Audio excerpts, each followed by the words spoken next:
तृतीय भाषा हिंदी,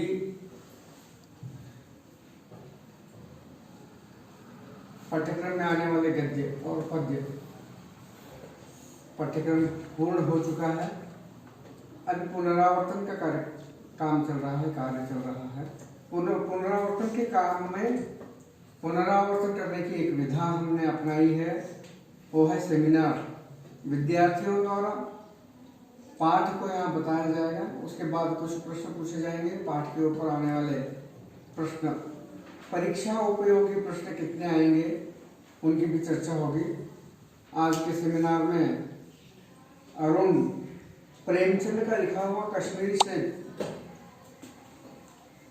उस गद्य के बारे में बात करेंगे। तो आप सब शांत गति से बैठकर उसके पाठ को सुनिए और कुछ समझ में नहीं आए तो पूछिए, अरुण बताएगा, फिर मैं बताऊंगा, या आपस में चर्चा होगी। चर्चा करके हम पाठ को पूरा करेंगे और पाठ को समझने का प्रयत्न करेंगे। उत्तर को कंठस्थ करने का नहीं, पाठ को समझना है। कैसे प्रश्न आएंगे, कश्मीरी से पाठ के आधार पर प्रश्न पत्र में 3 अंक का इसका वेटेज है। आधार अंक भाग कितना है इस गद्य के ऊपर? 3 अंक का। हमारे पास नील नकाशा नहीं है, ब्लूप्रिंट नहीं है।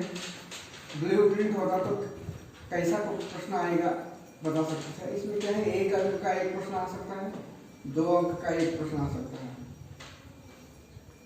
तो 1-1 अंक के भी 3 प्रश्न आ सकते हैं।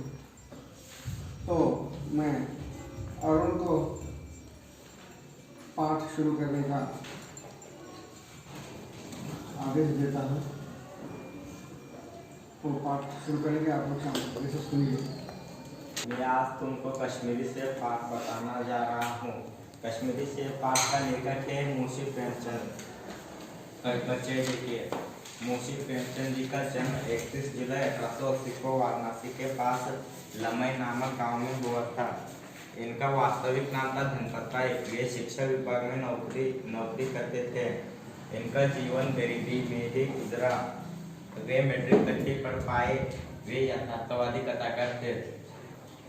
इनकी प्रमुख रचनाएं गोदान सेवा सदन, कपन, निर्मला कर्मभूमि आदि। इनकी प्रमुख उपन्यास है बड़े घर की बेटी, नमक का दौरागा, पंच परमेश्वर, उसकी रात आदि इनकी प्रसिद्ध कहानियां हैं।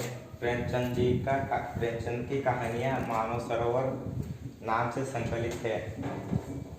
पाठ का आशय देखिए, लेखक अपने अनुभव बताते हुए पाठ को सचेत करते हैं कि अगर खरीदारी करते समय तुम सावधानी नहीं बरते तो धोखे खाने की संभावना होती है। पाठ को देखो। कल शाम को लेखक जरूरी चीजें खरीदने चौक में गए थे। पंजाबी मेवा फरोशों की दुकान रास्ते ही में पड़ता है। एक दुकान पर बहुत अच्छे रंगदार गुलाब सेब सजे हुए नजर आए। जी ललचा उठा। आजकल शिक्षित समाज में विटामिन और प्रोटीन के शब्दों के विचार करने की प्रवृत्ति हो गई है। टमाटो को पहले कोई भी नाम पूछता था, अब टमाटो भोजन का आवश्यक अंग बन गया है।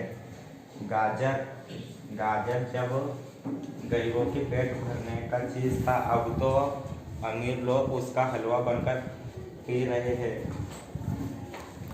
मगर अब पता चला है कि गाजर में भी बहुत विटामिन है, इसलिए गाजर को भी मेजों पर स्थान मिल गया है।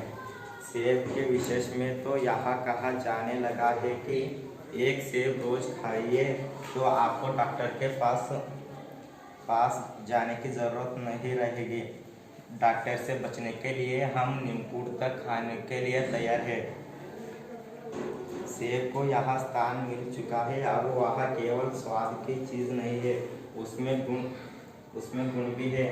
हमने दुकानदार से मोल भाव किया और आधा सेर सेब लिया।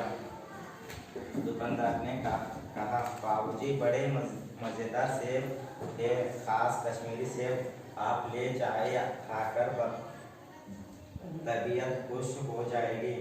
मैंने रुमाल निकलकर उसे देते हुए कहा, चुन चुनकर डालना। दुकानदार ने कहा, नौकर से आधा सेर अंदर से कश्मीरी सेब लाना। दुकानदार ने लाकर